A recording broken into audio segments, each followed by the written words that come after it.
Salut, c'est Florent de la chaîne Je suis très matos. Je reviens du GR20. Je suis fatigué. Ça fait 9 jours que j'ai de la fièvre. Ça s'est hyper bien passé. Bon, plus sérieusement, me voilà de retour pour vous jouer un mauvais tour. C'est Florent de la chaîne Je suis très matos. Aujourd'hui, qu'est-ce qu'on va voir ensemble? Eh bien, c'est pas compliqué, on va faire le retexte de l'ensemble et l'entièreté du tout le matériel que j'ai utilisé pendant le GR20. On va essayer de faire ça en une prise, parce que c'est plus pratique pour moi pour le montage. J'ai découpé les items en différentes parties, la vidéo sera découpée, comme ça je verrai bien vos petits pics de visionnage dans les statistiques de la vidéo. J'espère que la vidéo va vous plaire. L'idée c'est de vous faire à la fois un retour d'expérience sur ce que j'ai pensé du GR20 de manière assez rapide, c'est pas l'objectif de la vidéo, mais ça fait un peu une introduction pour expliquer le matériel que j'ai emmené, comment ça s'est goupillé, tout ça.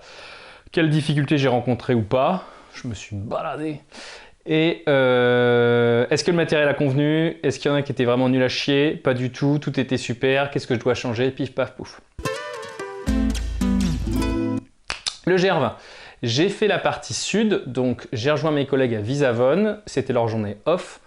Ça a permis de tester des choses et d'organiser un petit peu la suite. Donc on est parti de Visavone. On a fait les étapes les unes après les autres. On n'a pas doublé. Et on n'a pas pu faire la dernière étape parce qu'en fait on a été bloqué par le feu. C'est-à-dire qu'on n'a pas pu faire la descente jusqu'à Conca. C'est l'étape qui nous manquait. Donc on a de la famille qui habitait sur place, on a eu du bol, qui a pu nous rapatrier. On a passé une journée fort désagréable au Bonifacio. Et après, on a repris tous l'avion, on est rentré chez nous. Et voilà, donc j'ai randonné de Visavone après les aiguilles de Bavella. Donc il y a une seule variante qu'on a fait, c'est cette variante-là, la variante alpine des aiguilles de Bavella. C'est très beau. C'est presque enfin je pense que c'est la plus belle étape de la partie sud. Pour parler de la partie sud par rapport à la partie nord, de ce que mes collègues m'ont dit, aucune étape de la partie sud n'est plus dure qu'une étape de la partie nord. Moi-même, je ne sais pas si je ferai la partie nord. Mes collègues, ils ont fait tout du nord au sud. C'est un peu des machines. Moi, la partie sud, ça m'allait très bien. Les étapes sont agréables, les paysages sont diversifiés, ça m'a plu. Il y a plusieurs problématiques dans le GR20. Une des problématiques, c'est tu regardes tes pieds à 80% du temps. C'est-à-dire que quand on veut boire un coup, quand on veut regarder les paysages, il faut vraiment s'arrêter. Autant il y a des randos où ça roule un petit peu plus, le terrain est plus facile, là c'est plus compliqué. Il faut vraiment s'arrêter et vérifier où on met ses appuis. On peut vite se tordre la cheville, tout ça, donc ça c'est assez fatigant. C'est très minéral. J'avais fait le Beaufortin l'année d'avant. J'avais préféré les paysages du Beaufortin dans le sens où c'était plus diversifié. Il y avait des alpages, il y avait de l'herbe, il y avait quand même des côtés rocheux. Là, voilà, c'est très minéral. C'est pas un problème en soi. Moi, j'ai un petit peu moins aimé. Voilà. C'était très sympa en termes d'étapes. Ce qu'on faisait, c'est qu'on partait assez tôt le matin. Suivant les étapes, on se levait entre 4h et 6h. Ça permettait d'arriver vers 13h30 sur le refuge. Ce qu'il faut savoir, c'est que dans le GR20, on ne peut pas dormir où on veut. On est forcément obligé de dormir dans un refuge. Donc par exemple, il y a des items qui m'ont un peu moins servi, type la chaise. Alors un petit peu le soir, parce qu'en général, on mange autour de la tente. Mais comme on est dans un refuge, il y a quand même plus d'endroits pour se poser. Voilà. Et l'idée de ne pas arriver trop tard sur les refuges du GR20, je conseille ça pour ceux qui vont le faire, c'est de trouver un emplacement plat. Parce qu'il y a des refuges, en fait le haut du refuge il est là et ça descend comme ça, et après il y a des plateformes pour voir les tentes. Et ceux qui arrivent hyper tard, bah, en fait ils se retrouvent avec des emplacements pas très plats, quoi. Donc il faut mieux arriver tôt, ça permet de vous reposer, faire une sieste, faire votre vous laver, faire votre linge, manger, se restaurer. Il y a tout ce qu'il faut dans les refuges, ils sont plus ou moins bien achalandés, les corses sont plus ou moins bien sympas. Le saucisson que j'ai pris était très bon. Et les tarifs correspondent à quelque chose qui est emmené en montagne, soit par hélicoptère, soit par dos de mule. Donc le rouleau de PQ c'est 1 euro et les pâtes à la bolognaise sans viande c'est 23 euros le soir. Voilà. Dans la partie nord ils ont payé ça. Dans la partie sud, par exemple à un refuge chez Chabalabala, non. Sébastien Chabal, non. Je vous mettrai Maltaya. Oh bref, il y a un refuge où on a mangé, je crois, burger, pommes de terre, dessert, 17 balles. Non, burger, on a mangé burger, pommes de terre, 17 euros. Bon, c'est correct par rapport à ce qu'on peut trouver en ville. Après, il y a des trucs, des fois, c'est vraiment abusé. Et il y en a, ils ont absolument rien. C'est-à-dire que si on arrive après la bataille et qu'on doit se nourrir avec ce qu'il y a dans les refuges, c'est un peu compliqué. Bref, c'était une bonne expérience. Je suis content de l'avoir fait. Je suis content de l'avoir fait avec mes collègues. Ils étaient très sympas. Ils sont bien occupés de moi. Et je suis rentré en pleine forme. Voilà. Sur la partie GR20, si j'ai d'autres trucs à dire, je les dirai à la suite de la vidéo. L'idée, c'est vraiment sur cette vidéo de vous présenter vraiment le côté matériel. Alors, commençons par la tente. Donc, j'ai une liste lighter pack où je vous ai mis l'intégralité de tous les items avec le poids, tout ça, à quoi ça correspond. Mon poids de base, sans eau, sans électricité, sans eau, sans bouffe, c'est 5 kg 881. Ça varie parce que par exemple, voilà, j'ai pris une petite pochette pour le sac à dos en plus, je ne l'avais pas compté. Bon, faut tabler sur 6 kg et mon sac, quand je l'ai pesé avec l'eau et la nourriture, j'étais à 10 kg 4. Voilà, et 10 kg 4, autour de 10 kg, c'est vraiment bien. Mes collègues et d'autres avaient des sacs des fois autour de 15 kg, ça peut vraiment poser souci. Du fait d'avoir du portage régulier de 15 kg. Alors les premiers jours, on mange chez le lyophilisé, donc le poids diminue. Mais moi qui les ai retrouvés à Visavone, bah, ils sont repartis à plein. Et c'est compliqué en fait de porter un sac de 15 kg 7-8 jours. Voilà. Donc le poids, c'est vraiment l'ennemi du randonneur. Essayez de rationaliser vos poids. Il suffit pas il n'y a pas besoin de dépenser des millions. Une tente à 700 €, ça sert à rien. Alors ça sert sûrement, mais pas à moi. Donc il faut dépenser intelligemment. Par exemple, ma tente, elle fait 1,36 kg, je crois. 1,10 kg et 46 grammes de sardines. Et je crois que je l'ai touché à 120 €. Donc on peut avoir des... Et c'est une double paroi. Donc la Lanchan 2, tente double paroi que je mettais tout en haut de mon sac si jamais elle était humide. Il y a eu un matin où il y a eu de l'humidité. Je la présente plus. Moi j'ai la version légèrement blanche. Là elle est un peu plutôt grise maintenant. Il va falloir que je la nettoie. Voilà, j'en suis très content. Elle a fait le taf tout à fait. Juste un soir, j'ai oublié de mettre un haut-banc. Donc j'ai eu les deux toiles qui se sont touchées. Donc j'ai eu un tout petit peu le bout de mon quilt qui a été humide. Donc il faut bien penser à tout mettre. Elle prend pas trop de place au sol. Elle s'installe assez facilement. Si on n'est pas concon comme moi et qu'on ne casse pas son bâton le premier jour, ça se passe assez bien. Je vous expliquerai ça quand je vous présenterai les bâtons. Et voilà, c'est une très bonne tente, vraiment elle est top. Avec ça, j'avais et des sardines qui sont fournies avec la tente et des sardines D4 que j'avais rachetées. Comme ça, j'aime bien avoir deux types de sardines suivant le sol pour pouvoir avoir la possibilité donc, de choisir. Et je crois que j'ai qu'une sardine de base qui a été un petit peu tordue, voilà. Et les sardines de D4 globalement elles sont bien droites, elles sont bien rigides, elles fonctionnent très bien. On m'avait dit que celle qui était fournie avec la tente était vraiment pas terrible. Bon, pour l'instant, j'ai pas eu de soucis à ce niveau-là. Donc au niveau de la tente RAS, je vous montrerai, j'ai rajouté un petit fil en fait à l'intérieur de la tente qui permet de finir de sécher les fringues. Ça c'est pas mal, voilà, c'est un petit tip qui peut vous aider. Donc le sac à dos, je ne vous fais pas une review en détail dessus, la review existe, elle est ici. Donc c'est le nouveau sac de Decathlon, pardon, le MT900UL Motherfucker. Très bien, pas de défaut particulier.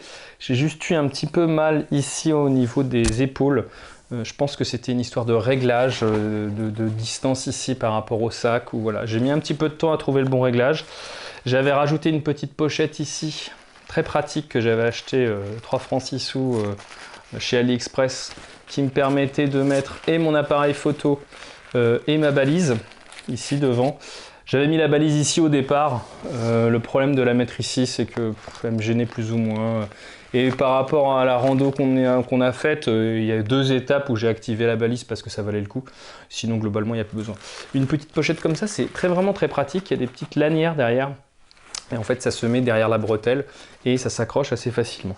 J'ai aussi rajouté, ça j'avais vu ça chez Fifi le randonneur, deux petites accroches qui permettent en fait, on en met une ici à la base du sac et une à la base de la bretelle droite ou gauche si vous êtes droitier ou gaucher pour mettre les bâtons. Et ça c'est hyper pratique parce qu'en fait quand il y a des petits moments d'escalade, il y en a eu un sur la variante alpine, mais il y en a plus dans le nord, bah, ça permet d'avoir les bâtons vraiment ici, là sur le côté du corps et de pouvoir les récupérer assez facilement. Pardon, et pas faut forcément les mettre dans le dos, enlever son sac, tout ça machin. La fameuse poche pour prendre l'eau, dont j'ai dit c'est super, c'est génial. Je redis, c'est super, c'est génial. Le sac était assez grand pour mettre tout ce que j'avais un peu de marge. J'avais hésité à enlever la petite pochette là, qui servait pour mettre mon portefeuille. Mais en fait c'est très pratique parce qu'en fait je pouvais la glisser un peu sur le dessus et avoir accès rapidement à mon portefeuille. Donc ça c'était bien. Et à l'intérieur, j'ai ce qu'on appelle du Nilofium. Alors, qui a déjà été réparé. Qu'est-ce que c'est? C'est un sac qui va permettre de faire l'étanchéité complète du sac. Il est vendu dans le commerce, typiquement chez Decat ou d'autres, des housses de pluie à mettre à l'extérieur du sac. Pour ma part, je trouve que ça fonctionne mal, dans le sens où en fait ça recouvre plus ou moins la flotte. S'il flotte vraiment, ça passe ici au niveau des coutures, au niveau des bretelles.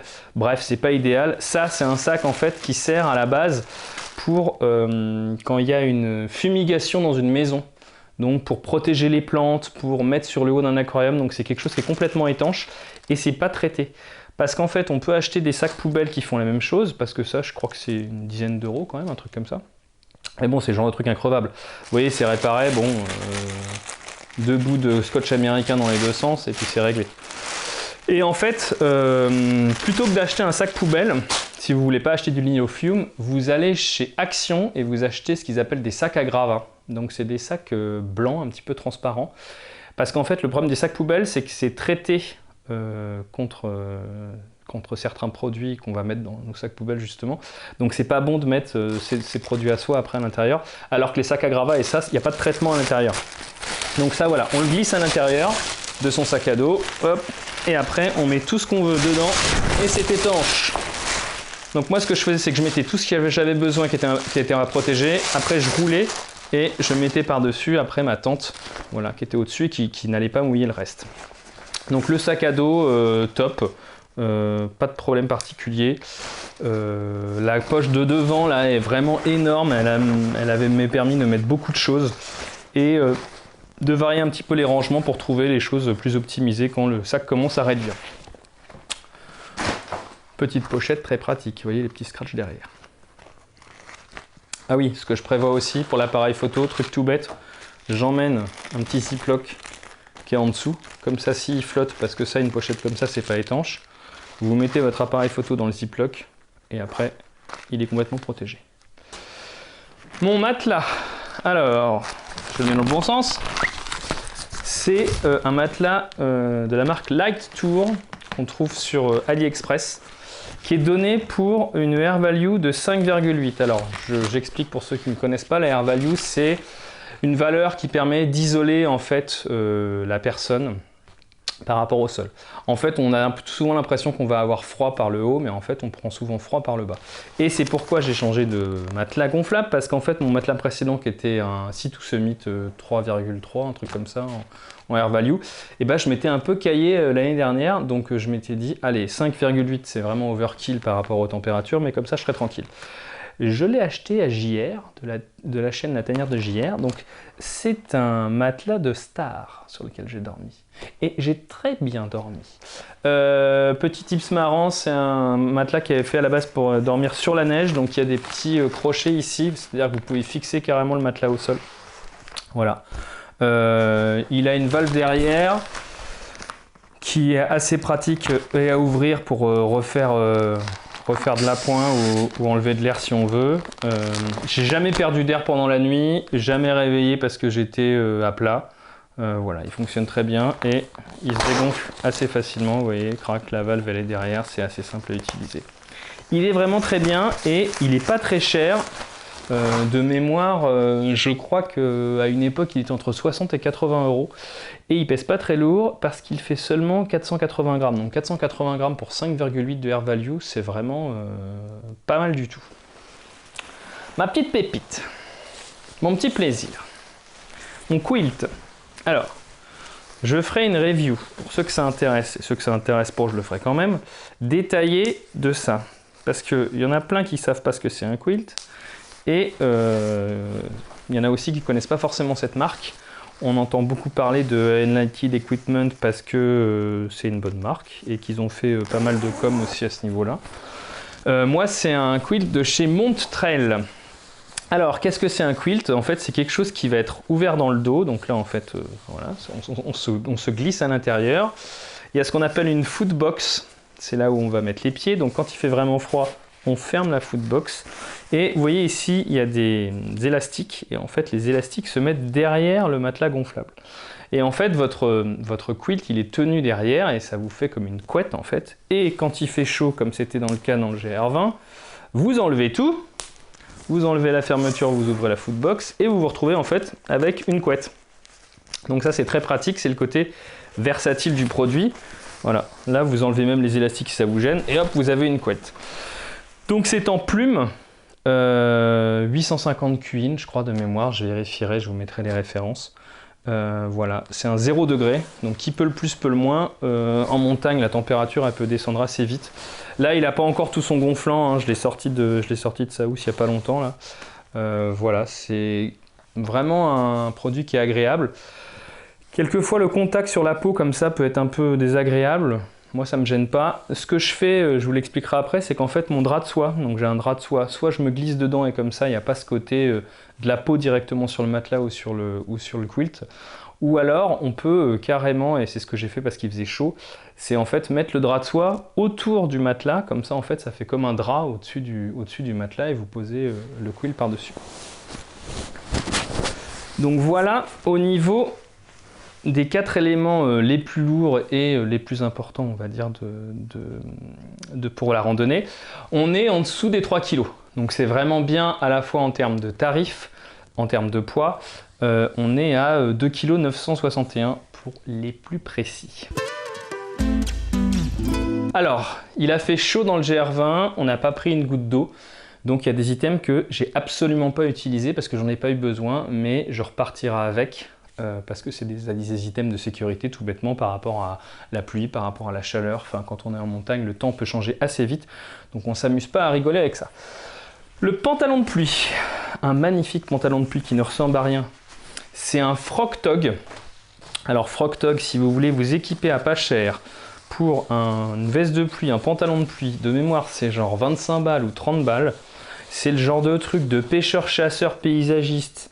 Ça ressemble à rien. C'est assez fragile, mais c'est très efficace et c'est assez respirant par rapport au produit. Franchement, c'est assez bluffant. Il y en a qui randonnent qu'avec ça et en fait, c'est un peu du consommable, c'est-à-dire que voilà, ils l'utilisent et quand c'est usé, ils le jettent. Moi, j'avais acheté l'ensemble que pour le pantalon. J'ai filé la veste à un pote qui l'a toujours et c'est très pratique. Mon oreiller, je vous en ai déjà parlé dans la précédente vidéo. J'ai hyper bien dormi avec cet oreiller. Ce que j'ai oublié de faire avant de partir, c'est de vérifier que la petite sangle que j'avais rajoutée là, vu que le matelas avait été changé, elle était assez grande, bilan elle était trop petite. Donc j'ai pas pu mettre l'oreiller derrière le matelas comme prévu, enfin devant le matelas. Vous avez compris quoi, l'élastique qui passe derrière et comme ça l'oreiller il bouge pas. Bref, quand on dit qu'il faut tester son matériel avant de partir, j'avais globalement regardé pas mal de choses, mais bon on oublie toujours des trucs. L'oreiller très bien, j'ai hyper bien dormi dessus, il est parfait. Le drap de soie. Le drap de soie, ça permet deux choses. C'est un item propreté dans le sens où faut mieux éviter de laver trop son duvet, son quilt, surtout quand c'est de la plume, c'est compliqué, ça peut perdre du gonflant, on peut perdre aussi de la plume. Avoir un drap de soie, en fait quand c'est sale, on lave le drap de soie, et voilà, c'est plus simple comme ça. Et ce côté peau nue sur le matelas ou sur le quilt, bah voilà, si c'est gênant et ça vous empêche de dormir comme moi, bah vous avez ça et c'est très pratique. La doudoune, j'avais une MT500, c'est ça, MT100. La MT100 en plume qui fait 272 grammes, vraiment meilleur rapport qualité-prix, c'est imbattable. En plus en bleu, très belle couleur. Je ne l'ai pas utilisé une seule fois, je n'ai pas eu besoin. Mais c'est un produit vraiment top. Ma veste de pluie, pareil, pas utilisée. La Gloff Lime. Hyper bien, fine, résistante, vous pouvez passer des heures sous la flotte, elle est parfaite. Et elle pèse seulement 230 grammes et elle n'est pas trop chère parce que, pardon, souvent les vestes de pluie, les 12 000 membranes, machin, je crois que c'est une 2,5. Allez voir Monsieur Matos, il a fait une vidéo complète sur les vestes de pluie, le matériel, les process de fabrication, c'est hyper intéressant. Moi j'avais pris plein d'infos chez lui. Parce que le problème souvent c'est que les vestes de pluie ils vendent ça à 1 million, enfin ils vendent ça à 350 la veste de pluie, ou même plus que ça, parce que c'est une Arc'teryx, parce que c'est ceci, cela, voilà. Et il y a des petites pépites comme ça qu'on peut trouver sur des marques qu'on ne connaît pas forcément. Moi à Glove je ne connaissais pas, au final c'est quand même une marque assez réputée. Et voilà, petite veste de pluie très bien, qui prend pas beaucoup de place, qui est très compressible, qui pèse pas trop lourd, mais que je n'ai pas utilisé parce qu'il n'y a pas eu de pluie. J'avais prévu, si jamais je me caillais les miches, une petite paire de chaussettes en poil de yak, pardon, en poil de chèvre angora. Très bien, ça gratte pas, ça tient chaud, ça fait pas transpirer. Elle est magnifique, elle est jaune. J'en ai pas besoin. Voilà. Encore une fois, il faisait trop chaud. Pour la nuit, j'avais la doublette. En tout cas, moi, ça me sert. Protection contre le soleil si on veut faire la sieste, ou tôt le matin quand on veut faire une grasse mat. Bon, il n'y a pas de grasse mat, mais c'est pas mal. Et les boules caisses. On oublie souvent les boules caisses, ça c'est des boules caisses de festival. C'est bien parce qu'en fait on les met comme ça autour du cou, crac, on les met, quand on les veut plus on les enlève, ils restent là. Ça c'est vraiment pratique à avoir. En plus ils font vraiment bien les choses des 4, c'est-à-dire que vous avez une petite pochette de chaque côté pour vous pouvoir mettre les boules caisses directement dans le masque de nuit. Ils pensent à tout, les ingénieurs. Ça fait quelques grammes, mais il y a une fois j'avais besoin de faire une sieste là, en rentrant, et ben ça c'est très pratique parce que on n'est pas gêné. Les fameuses, il y a encore la poussière de la Corse, hein. Les fameuses sandales, classe de piscine. Ça, mais prenez ça plutôt que prendre des claquettes comme ça, là, ce que j'ai là, les Havaianas, Calmas. Parce que ça, en fait, il y a un de mes collègues, a passé tous les après-midi à glandouiller là-dedans, il s'est fait des ampoules. Alors que ça, jamais vous... Alors, vous ne trouverez pas l'amour, mais vous ne trouverez pas d'ampoule non plus. 5 balles. C'est aussi, la semelle, elle est beaucoup plus épaisse. Il y a des refuges où j'ai entendu dire que se balader dans le refuge, c'était plus dur que le GR20. Donc oui, il y a des refuges, ça grimpe un peu, ça monte, ça descend. Dès qu'on veut aller acheter un truc, voilà, faut s'extirper du site. Donc avoir ça, c'est vraiment top. Elles sont parfaites. Ce que je n'ai pas utilisé, c'est caleçon long, t-shirt long en mérinos pour la nuit. J'ai eu beaucoup trop chaud. Donc j'ai dormi principalement en caleçon. Voilà. Mais j'ai quand même ça au cas où. Voilà, c'est pratique, ça tient chaud. S'il y a besoin, c'est là. En parlant de caleçon, je m'étais rééquipé. J'ai acheté les nouveaux modèles de chez Decat, là, les nouveaux modèles MT500, parce que les autres commençaient à avoir des trous. Voilà. D'ailleurs, je regarde celui-là, ça va. En une semaine, il n'a pas trop bougé. Faudra voir sur le long terme. Très bien la tenue. L'élastique du modèle précédent, je trouvais qu'elle serrait pas mal la ceinture. Celui-là, beaucoup moins. Très agréable à porter, long, donc ça évite les frictions. Voilà, 2 caleçons noirs comme ça. Franchement, top. Je sais pas pourquoi j'avais vraiment peur d'avoir froid sûrement sur GR20. J'avais pris des petits gants Mérinos, pareil de chez Decat, que je n'ai pas du tout utilisé. Le tour de cou, qui a 1 milliard d'usages, te protéger du chaud, te protéger du froid. Et pour ceux qui ne savent pas, en faisant un nœud d'un côté, en mettant une doudoune à l'intérieur, et en faisant un nœud de l'autre côté, là j'y arrive pas, mais vous avez compris l'idée, ça fait un oreiller. De fortune, mais ça fait un oreiller. Bref, ça c'est un indispensable. Faut toujours avoir ça avec ça. Paire de chaussettes, pareil, de chez Decat, ça fait plusieurs années que je les ai, elles n'ont pas bougé. Ah tiens, il reste de la poussière du GR20. Tout n'est pas lavé, hein. En mérinos, elles sont hyper bien, il y a un pied droit, un pied gauche. J'avais eu une des deux paires qui s'était un peu, voilà, c'était un peu ouvert ici, mais ça n'a pas bougé depuis. Moi je trouve hyper bien dedans, c'est très bien. La serviette microfibre. Alors plutôt que d'emmener la serviette Decat, j'ai essayé de gagner quelques grammes supplémentaires et j'avais acheté une serviette sur AliExpress que j'ai réduite. Voilà, vous avez vu cette magnifique découpe. Ça se voit pas du tout. Elle est bien. Alors ce qui est hyper pratique, c'est ça.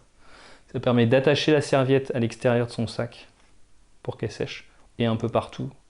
Quand on va dans les refuges, il y a quand même pas mal d'endroits pour faire sécher, il y a des fils et tout ça, mais il n'y a pas toujours de quoi accrocher. Alors ça c'est pratique. Elle sèche bien et surtout elle les sèche rapidement. Donc ça c'est très pratique. Et puis j'avais une magnifique paire de lunettes de soleil D4 à ma vue. Hop, comme ça, la classe à Dallas. Oui, je suis beau garçon. Très bien parce que le côté très galbé, donc ça protège quand même relativement bien jusque sur les côtés. Top. Regardez-moi ça. Je n'ai aucun style, mais ça protège là dans le cou. Là. Et ça, là, ça fait toute la différence. Donc voilà, moi je randonne tout le temps comme ça. Manches longues, short. Donc ça, c'est un short de trail de mémoire de chez D4. J'essaie de vous retrouver la référence. Qu'est-ce que j'avais mis? Le short D4. Il y a la petite poche, vous savez, derrière pour mettre la bouffe. J'utilise jamais. Ce qui est trop bien avec ce short, c'est qu'en fait, il est globalement aéré. Je sais pas si vous le voyez, il y a des petits trous un peu partout. Et surtout, les poches sont hyper profondes et je peux mettre mon appareil, mon téléphone dans ma poche sans que ça tombe. Et je l'ai toujours à portée de main. Donc vous allez voir, j'ai pris un appareil photo que je n'ai en fait quasiment pas utilisé parce que avec ce short là, les poches magiques font que, je sais pas comment dire, mais mon téléphone, jamais il se barre de ma poche, il est toujours au fond, voilà, il est très bien. Short très pratique. Je sais pas quoi dire de plus. Il fait ce qu'on lui demande, il est respirant et écoutez, il a pas bougé. Hein. En termes de vêtements que j'ai pu porter, ça. J'avais trouvé ça sur un forum sur randonnée léger, il parlait de ça, alors ça se fait plus. Je l'avais trouvé sur un Vinted, quelqu'un qui vendait ça en Espagne. Je sais pas si vous allez voir, mais en fait, on voit à moitié au travers. Je crois que c'est de l'Alpha Microgrid, un truc comme ça. Donc c'est chaud et en même temps, c'est hyper respirant, c'est-à-dire que même un petit peu à l'effort, alors pas si vous faites l'Everest, hein, bien entendu, mais à l'effort, on transpire pas comme dans une polaire classique. Ça apporte de la chaleur. Quand on part le matin ou le soir, quand on arrive sur le camp, c'est top. Je l'avais payé genre 3 francs 6 sous, genre 5 balles, un truc comme ça. Donc si vous cherchez, j'avais trouvé une vieille référence sur un Décathlon allemand ou un truc comme ça. Je crois que c'est Quechua MT quelque chose, mais c'est du microgrid. Alors voilà. J'en avais une plus petite en S que je m'étais trompé de taille, j'avais revendu. Mais je pense que c'est encore possible de trouver ça. Et c'est un faux côté alpha. Alors je sais, il y a une mode avec l'alpha 60, l'alpha 90. Moi-même, j'aimerais bien tester. Mais c'est un peu la même idée dans le sens où c'est chaud et en même temps c'est aéré et c'est respirant. Ça sèche vite. Enfin, c'est un peu le meilleur des deux mondes. Ça, très bien. Et enfin, mes chaussures. Qu'est-ce que c'est? Ah oui, c'est les Evadict MT2. Donc, elles se font plus. Je crois qu'ils font les MT3 maintenant. Je m'attendais à ce qu'elle soit complètement défoncée avec le GR20, et ben ma foi, à part ici, là, que ça a un petit peu décollé, ça a un petit peu, comment dire, usé les crampons. Mais franchement, hyper content de la paire. Moi, j'aime bien le côté avec ces godasses-là, c'est qu'on a une très bonne proprioception. On sent bien le terrain, elles sont hyper souples. Donc on peut positionner son pied dans la pente sur le côté, machin, tout ça. Si on a confiance à ses chevilles, c'est top. Elle pèse pas très lourd. Volontairement, c'est pas du Gore-Tex parce qu'en fait, le Gore-Tex, quand c'est mouillé, pour le faire sécher, macache. Alors que ça, quand c'est mouillé, bon, ça sèche hyper rapidement parce qu'en fait, c'est hyper aéré, quoi. C'est un peu du mèche partout. Et puis, de toute façon, vous avez des fringues sèches pour le soir, quoi. C'est pour ça que garder ces fringues au frais avec les nylophium, tout ça, c'est hyper important parce que sinon, vous allez vous retrouver à galérer à pas avoir assez de fringues sèches. Donc voilà, je pensais que ce serait leur dernier tour, mais je pense que je vais pouvoir encore les utiliser un petit peu. Au niveau de la filtration, il y a un seul refuge dans lequel il y avait écrit eau filtrée et il y avait les résultats de l'analyse. Les autres, il y avait écrit eau filtrée. Bon, ou eau potable. Voilà. Je vous laisse faire votre choix sur... moi, j'ai filtré partout, par sécurité. La gourde d'eau, c'est bien. Le seul défaut, il y a 2 défauts que j'ai trouvés sur le terrain. Une fois qu'on boit, quand on appuie fort comme ça ça passe un petit peu ici, là, et on se retrouve un petit peu mouillé, là. Bon, c'est un détail. Et quand on arrive à la fin de la bouteille, il faut un peu presser comme une force de la nature, comme ça, là, pour essayer de faire passer l'eau. Et puis, par rapport à ceux qui ont des camelbacks, en fait, il faut s'arrêter pour boire. C'est-à-dire que dans le GR20, on ne peut pas boire comme ça, et puis regarder devant, on est obligé de regarder ses panards. Donc, en fait, on ne peut pas trop, c'est compliqué. Donc, tu perds un peu de temps par rapport à un camelback où en fait tu bois, tu aspires et tu n'as rien à faire. Tu n'as pas de côté mécanique pour faire passer la flotte. En dehors de ça, franchement, donc j'avais ça et mon Hydrapack là de 2 litres. Ça faisait 2 litres 650. C'était très bien en termes de quantité. Il y a juste une fois où je me suis fait avoir, c'était de ma faute, j'avais pas pris assez d'eau de base. Il y a des étapes sur lesquelles il y a beaucoup d'eau, il y a des étapes où il n'y a pas du tout d'eau. Donc ça veut dire qu'il faut prendre ces 2-3 litres suivant comment on boit le matin pour être tranquille. Donc voilà, ça c'était ma partie hydratation. Je repartirai là-dessus, j'en suis content. Le petit sachet, rouleau de PQ, désinfectant, pelle à caca, tout ça. Moi je mets du désinfectant, du gel hydroalcoolique là-dedans. Voilà. Ça, c'est tous ces petits trucs-là, on trouve ça chez Action. Là, j'en ai pareil pour ma pharmacie, pour mettre les crèmes, tout ça.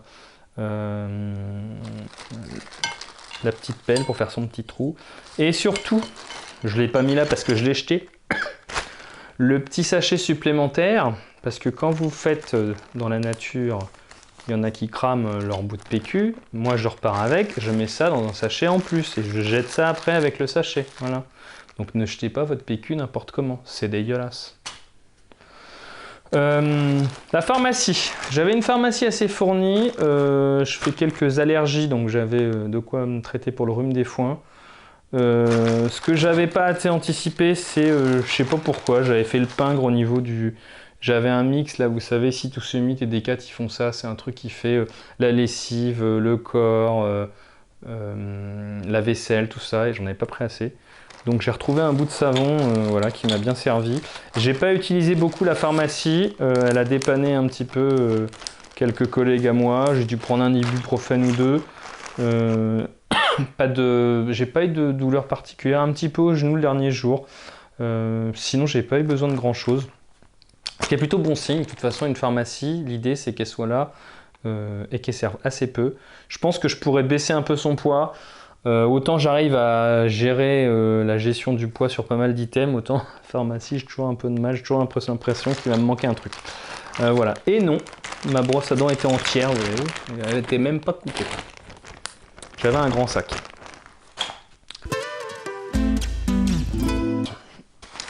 La chaise, je m'en suis quand même servi. Le soir pour manger, en pause même des fois. La différence c'est que là avec les refuges de soir, on n'est pas posé au milieu de nulle part, donc ça veut dire qu'il y a quand même plein d'endroits où il y a des bancs, on peut s'asseoir, enfin il y a des bouts de bois, voilà. Donc c'est pas non plus pareil qu'une randonnée classique où vous posez un peu votre tente n'importe où et il n'y a pas forcément quelque chose pour poser son cul. Donc voilà, j'en m'en suis servi et je l'emmène à chaque fois et voilà, j'en suis très content. Ça, qu'est-ce que c'est? C'est le sac qui sert à la fois à gonfler le matelas et qui m'a permis de mettre toutes mes fringues pour la nuit, mes fringues de rechange et mon quilt. Pourquoi je l'ai choisi? Parce qu'en fait, comme ça sert de gonflage, c'est facile de virer l'air à l'intérieur, vous voyez? On appuie comme un bœuf et hop, ça sort là. Et en fait, c'est pas un sac qui est très lourd et qui permet vraiment de comprimer beaucoup mon quilt et de réduire énormément sa taille. Donc, ça fait double usage. Je m'en suis pas du tout servi comme pour gonfler mon matelas parce que vous savez, j'ai ma petite pompe spéciale. Mais si jamais il y a un besoin, je l'ai là. Et très pratique pour justement comprimer et prendre moins de volume dans mon sac. Donc, les bâtons. C'est des MT 500, je crois, de chez Decat. Très bien, avec un système très pratique d'ouverture. La partie du bas se clipse et on choisit la hauteur. Donc souvent, moi, je me mets à 1m20. Et voilà, c'est réglé. Merci, bonsoir. Oui, tout ça, c'est quand on ne s'appelle pas Florent. Quand on s'appelle Florent, le premier jour où on monte sa tente sur le GR20 et qu'on ne connaît pas le terrain, qu'est-ce qu'on fait? Eh bien, on se rend compte qu'en fait, la pointe, là, ici, là, quand on met, en fait... moi, c'est mes bâtons qui tiennent ma tente. Donc, on appuie comme ça dans le sol, c'est très bien. Et puis en fait, c'est du granit en Corse. Donc en fait, cette partie-là, elle s'enfonce pas. Donc qu'est-ce que j'ai fait? J'ai mis tout mon poids et j'ai forcé. Et donc qu'est-ce qui s'est passé? Et ça a tordu le bâton. Donc qu'est-ce que j'ai fait vu que je suis vraiment très con? Je me suis dit, c'est pas grave, le bâton, je vais arriver à le faire rentrer à l'intérieur. Voilà. C'est coincé, je vous le dis. Je vais essayer de le rentrer comme ça et puis ça va le remettre droit. La réponse est non. Donc, il n'était pas comme ça, hein. Là je l'ai fait juste, je l'ai juste mis comme ça pour le trajet du retour en avion. Mais donc, autant vous dire que...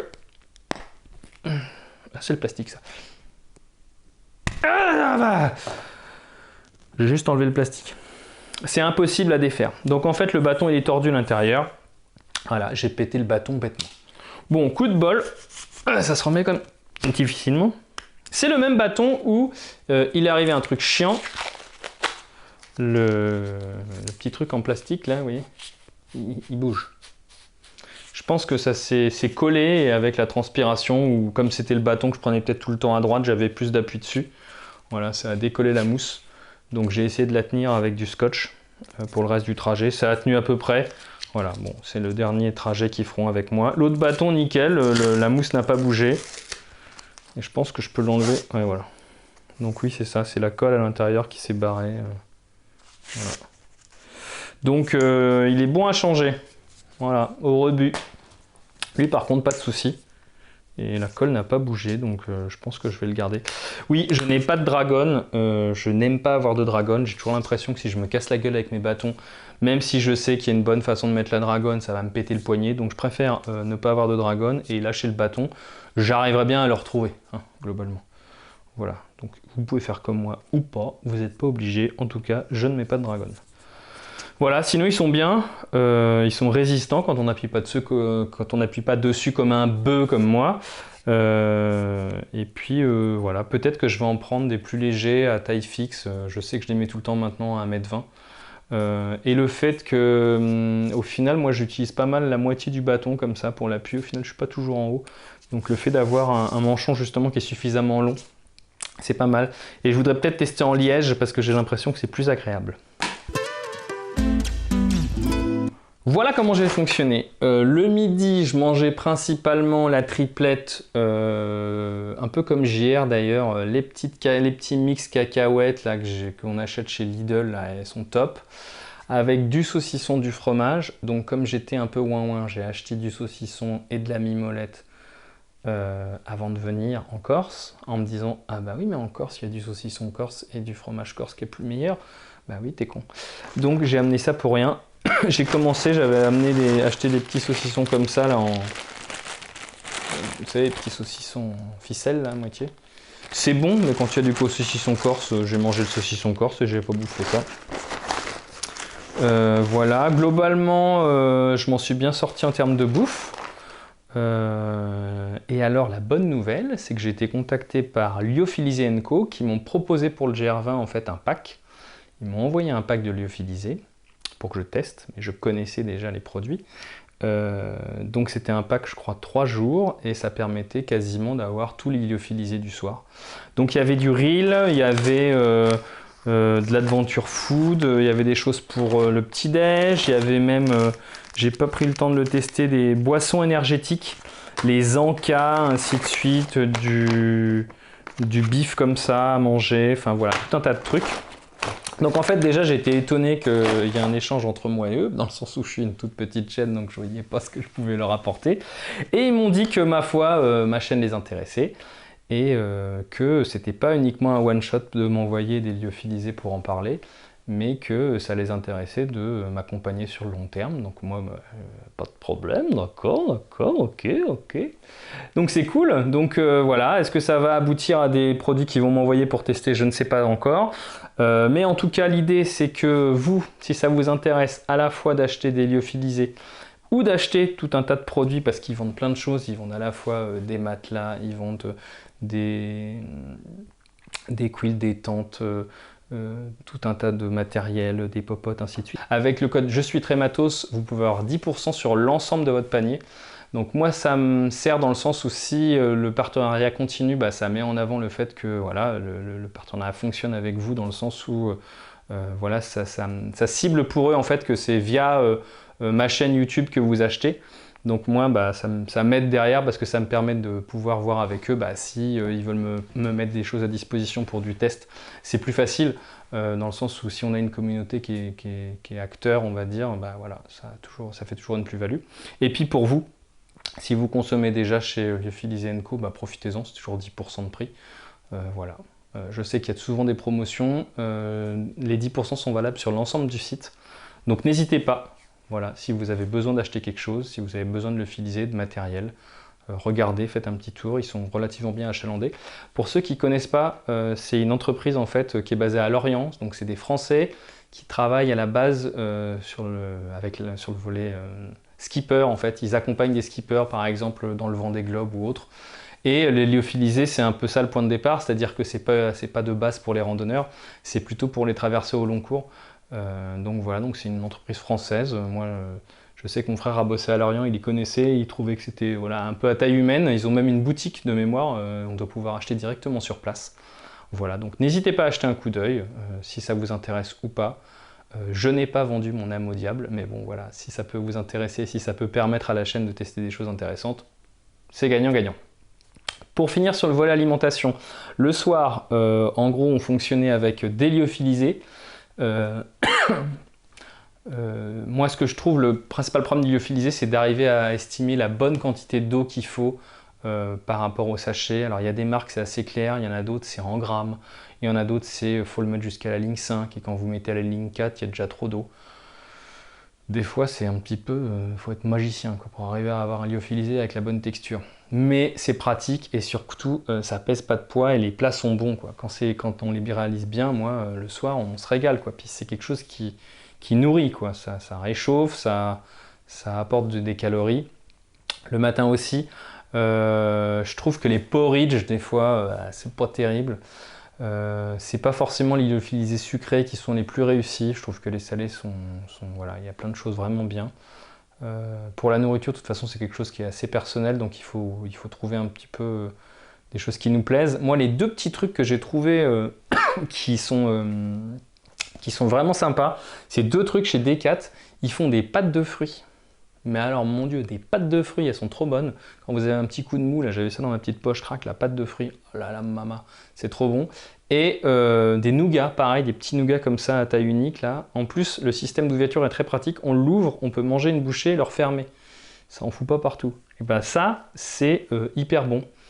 Et les bars, alors j'avais testé plein de trucs. J'avais pris des Nature Valley, j'avais pris des barres au chocolat type comment ça s'appelle là, avec les noisettes là, vous voyez, ne m'aidez pas, non, c'est pas celle-là, c'est une autre.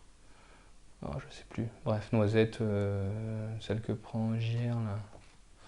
J'ai un trou, ça leur fatigue. Bref, j'ai pas trouvé les barres qui me faisaient rêver. Cliff Bar, je trouve que ça fait étouffe chrétien. Là, dans le pack que Lyophilisé m'a envoyé, il y avait un truc au café, c'est pareil, c'était pas stratosphérique quoi. Donc voilà, il y a encore des choses à creuser à ce niveau-là, en tout cas pour moi, pour que j'y trouve mon compte. Petit sac qui était à la base le sac dans lequel était le quilt de chez Montrail, qui me sert de sac à bouffe, voilà, qui est très pratique. Tac, tac, tac, ça se replie, c'est assez grand, on peut mettre pas mal de choses. Moi, toute ma bouffe n'est dedans. Le kit popote. Alors oui, regardez, ça c'est un élastique, ça pèse rien comme poids. On met un élastique autour et on n'a pas besoin d'avoir la vaisselle et tous ils ont le petit pochon orange là qui fait encore 30-40 grammes. Un élastique. Vous achetez des radis, vous avez un élastique comme ça. Achetez des radis. Ma popote, c'est sale mais c'est sale propre. Ça fait sale mais c'est lavé. Ça c'est un petit bout de tissu, c'est ce qu'on appelle le sopalin lavable, voilà, c'est de chez H2O, on peut trouver ça ailleurs, hein. C'est un truc qui se lave, ça prend pas beaucoup de place, c'est pas très lourd, et ça a un côté, il y a un côté un peu entre guillemets abrasif, hein, qui peut gratter, gratter légèrement, faut pas déconner non plus, mais c'est bien pour nettoyer. Donc, mon petit réchaud, BRS 3000T, tout le monde a ça. C'est, je pense pas, le plus efficace en termes de consommation de gaz, mais il est imbattable en termes de poids et en termes d'encombrement. Enfin, franchement, je vois pas quoi dire de plus. Ça, un piezo, ça sert pas particulièrement. Ça, enfin, je veux dire, voilà, crac, merci, au revoir, quoi. Enfin, c'est ridicule et ça pèse rien et ça coûte rien. Je crois que ça coûte 12 balles. Un petit bout de ficelle, ça peut toujours servir pour étendre des trucs. Mon petit couteau, mon petit couteau qui fait tout. J'avais aussi pris mon Opinel parce que j'avais envie de couper du saucisson. Bon, voilà. Lui, il m'a servi plutôt pour le côté pince à épiler et ciseaux. Voilà, les petits ciseaux là qui sont très pratiques s'il y a besoin. Couper un ongle, couper une tête, couper ce que vous voulez. Voilà. Et je sais pas si je vais réussir à l'enlever. Non, forcément que non. Tu vois, je vais devoir galérer, bien entendu. J'ai au fond un petit gobelet pliable, si tout se mythe. Hop, si j'y arrive. Ils l'ont tous, on l'a tous, tout le monde l'a. Ça c'est trop bien. Ça prend pas de place, c'est pour le thé. Crac, crac, crac, crac, crac. Voilà, vous faites bouillir l'eau là, vous mettez le thé, ou le café, ce que vous voulez. Ça prend pas de place, ça va au fond. J'ai rajouté ça. J'ai mis du scotch d'électricien autour pour moins que ça me chauffe. Est-ce que ça change quelque chose? Je sais pas. Hein, on va dire que j'ai adapté le produit, quoi. Ça, et puis voilà. Et puis donc là je l'ai plus, mais donc il y a la petite bonbonne qui va bien, 100 g de gaz qui fait voilà 100 g. Enfin, elle fait 100 g de gaz et 100 g de boîte, on va dire. Tout ça rentre là-dedans gentiment et le petit élastique à radis. On le redit, hein. Ça pèse rien et puis voilà. Crac.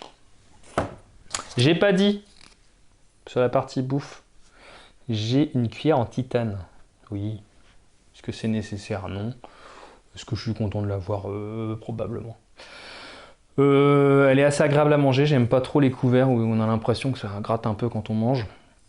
Et alors le petit tips que j'ai fait, je sais pas si vous allez le voir, mais j'ai fait en fait, j'ai utilisé ma popote, j'ai mis ma cuillère comme ça à peu près perpendiculaire, et j'ai fait des petits traits tous les 150 ml.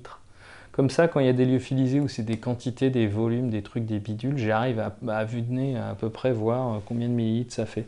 Parce que de mémoire, il n'y a rien qui est gravé à l'intérieur. Là, moi, c'est une Lixidia, hein, Lixada.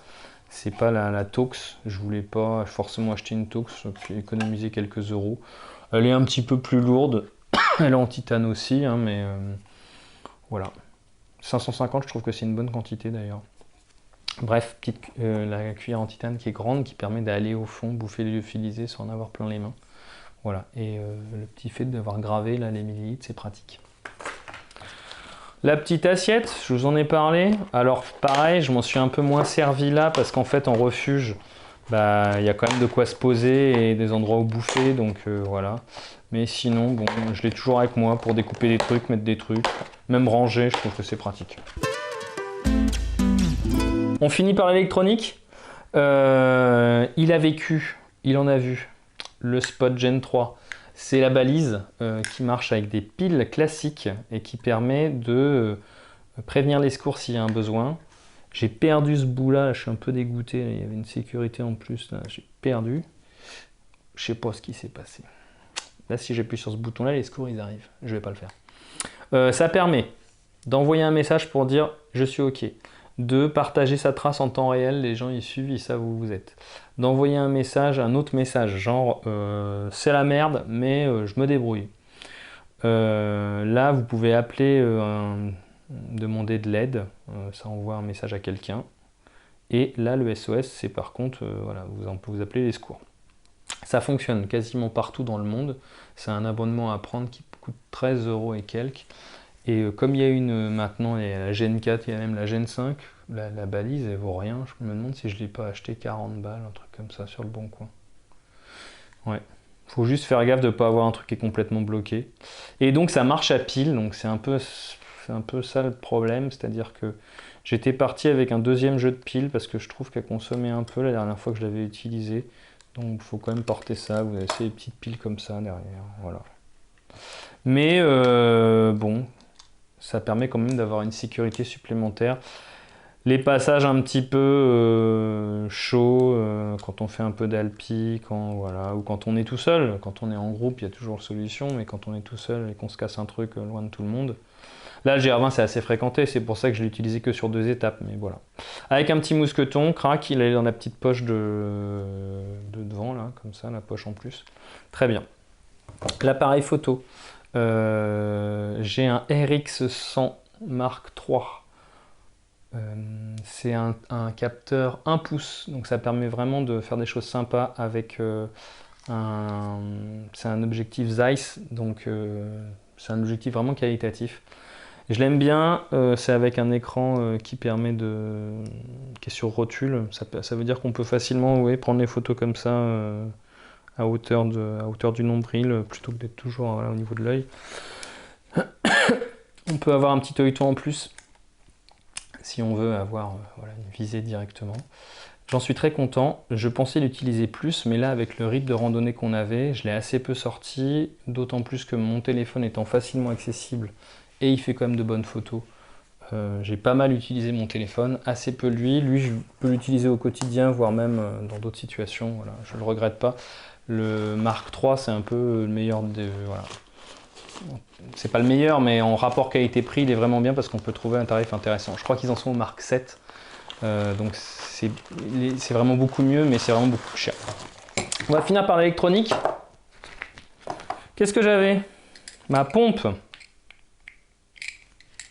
Ma super pompe à matelas que je vous ai présenté dans la dernière vidéo. Très bien. Elle fonctionne très bien. En frontal, j'ai une Nitecore NU25 que j'avais acheté pour changer le port parce que là c'est un port USB-C. Je n'ai pas eu besoin d'utiliser la frontale, voilà, parce qu'on est parti tôt mais pas à ce point-là.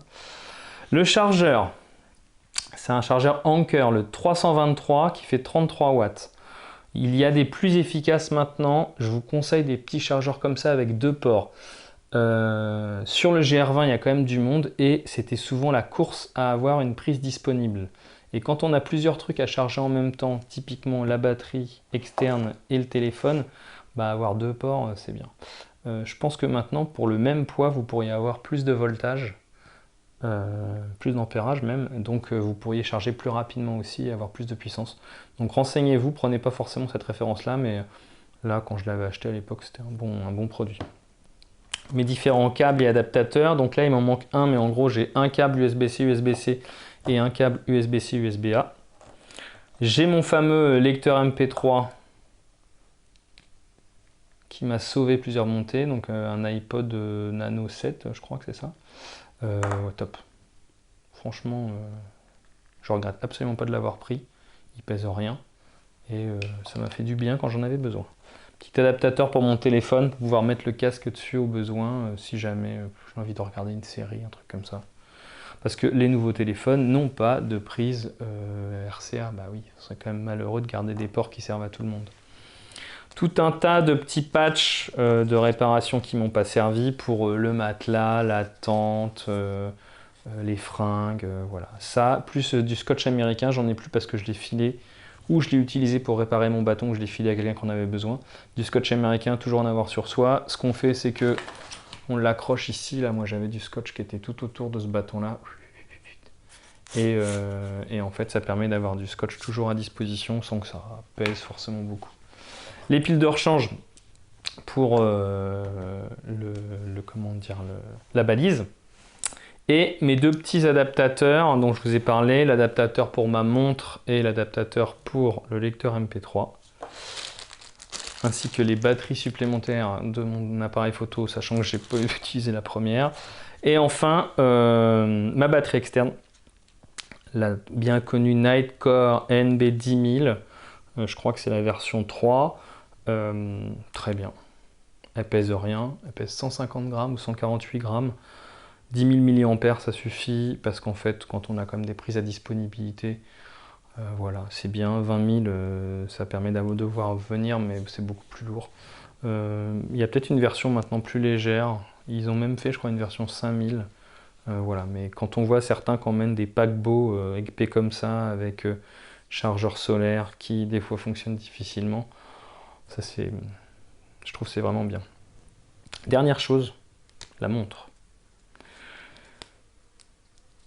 Je vais la présenter dans une prochaine vidéo. Celle-ci, c'est la Coro Space Pro. J'avais avant la Coro Space 2 et donc ça m'a permis de la tester sur le GR20. Une des principales différences, c'est qu'il y a un écran OLED et il y a la cartographie intégrée qui est téléchargeable. Ça veut dire que dans le guidage, quand vous choisissez les activités de randonnée avec la randonnée, vous chargez le GPX de la randonnée et en plus de vous dire à gauche, à droite, il y a les courbes de niveau, il y a les routes, il y a un fond de carte derrière en dessous, quoi. C'est vraiment bien. Prochaine vidéo, je vais tester celle-ci. Je ferai sûrement une vidéo aussi sur le quilt. Si jamais, dans l'entièreté des items que vous avez vus, il y a des choses sur lesquelles vous voulez que je passe plus de temps, que je rentre plus dans le détail, je sais pas moi, la balise GPS, ça, là, le gonfleur spécifiquement, on le démonte. Non, je déconne, on peut le démonter. Voilà, n'hésitez pas à mettre ça en commentaire. C'est tout le matériel que j'ai utilisé. Je pense n'avoir rien oublié. La liste peut différer un petit peu si jamais j'ai oublié des trucs. Voilà. Globalement, ça se tient à peu près. C'est à peu près la liste que j'utilise tout le temps. Voilà. Écoutez, merci en tout cas d'avoir suivi la vidéo. J'espère que ça vous a plu, que ça a répondu à vos questions. Écoutez, à bientôt. Prenez soin de vous. Des bisous. Et j'espère que cette seule prise suffira. Au revoir.